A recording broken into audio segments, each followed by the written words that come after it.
मुख्यमंत्री देवेंद्र फडणवीस यांच्या संकल्पनेतून जनतेला लोकाभिमुख आणि गतिमान प्रशासन देण्यासाठी 100 दिवसाचं अभियान राबवलं जात आहे। या अंतर्गत राधानगरी तालुक्यातील कौलव इथं कार्यक्रम झाला।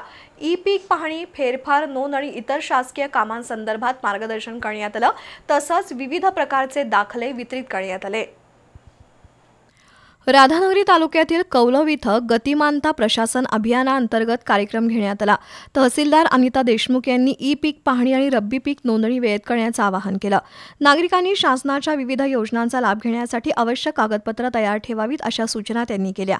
या कार्यक्रमात स्थानिक नागरिक आणि शेतकऱ्यांना 7/12 उतारा, हक्क नोंद, फेरफार नोंद या संदर्भात मंडल अधिकारी प्रवीण पाटील यांनी माहिती दिली।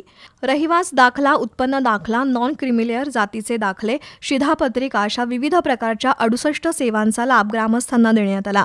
यावेळी ग्राम महसूल अधिकारी विशाल पाटील, अरुणा रसाळ, व्ही.एस. पाटील, आनंदा गुरव, दत्तात्रय चौगुले, कुमार कांबळे, सुरेश तिबिले, डी.एस. कांबळे, बाळासाहेब कांबळे, नामदेव पवार, सुवर्णा पाटील, वसुधा पाटील, बाबासो पाटील यांच्यासह ग्रामस्थ उपस्थित होते।